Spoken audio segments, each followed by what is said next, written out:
ఈ నగరానికి ఏమైంది? మొన్నేమో షణ్ముఖ్ డ్రగ్స్ తో దొరికాడు, ఈ రోజేమో ఒక సెలబ్రిటీ వాళ్ళ సిస్టర్ దొరికింది. డ్రగ్స్ కి పాడాలి చర్మగీతం. హాయ్ గాయ్స్, రాడిసన్ హోటల్ ఉంది భయ్యా హైదరాబాద్ లో. ఈ బజ్జీ బాప ఎవరైతే ఫేమస్ అయ్యారో కొన్ని ఇయర్స్ క్రితం, సో ఆ హోటల్ మళ్ళీ వెలుగులోకి వచ్చింది డ్యూ టు డ్రగ్స్. సో నిన్న పోలీసులు పక్కా ఇన్ఫర్మేషన్ తో ఆ హోటల్కి వెళ్ళారు భయ్యా. అక్కడ డ్రగ్స్ సేవిస్తున్నారని చెప్పి వాళ్ళకి ఇన్ఫర్మేషన్ వస్తే బీజేపీకి సంబంధించిన పొలిటీషియన్ వాళ్ళ సన్ దొరికాడు, ఆయన పేరు వివేకానంద. సో వాళ్ళ దగ్గర భారీ మొత్తంలో డ్రగ్స్ దొరికిందంట భయ్యా.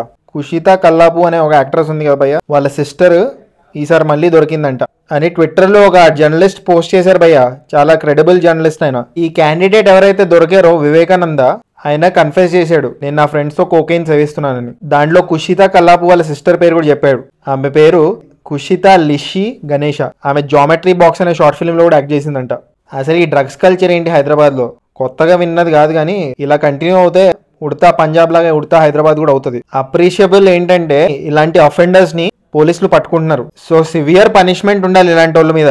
సో చాలా మంది వాళ్ళ వల్ల ఇన్ఫ్లుయెన్స్ అవుతారు. సో నేను సుధాకర్ ఉడుమలా గారు ఎవరైతే ఉన్నారో ట్విట్టర్ లో పోస్ట్ చేశారు ఈ ఆర్టికల్, ఆయన రిపోర్ట్ ప్రకారం ఈ వీడియో చేస్తున్నాను. నేనేదో మీడియా ట్రైల్ అవన్నీ చేయాలనుకోవట్లేదు, యాజ్ ఇట్ ఈస్ రిపోర్ట్ చేస్తున్నాను. సో ఎవరిని కిందికి లాగడం పైకి పంపించడం నా పాయింట్ కాదు.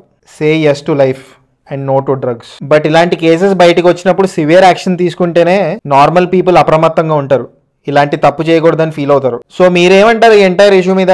డ్రగ్స్ కల్చర్ ఆంధ్ర ఇంకా తెలంగాణలో పెరుగుతుందా? కామెంట్ చేయండి. సబ్స్క్రైబ్ చేసుకోవచ్చు కదా. పుచ్చుక్ పుచ్చుక్.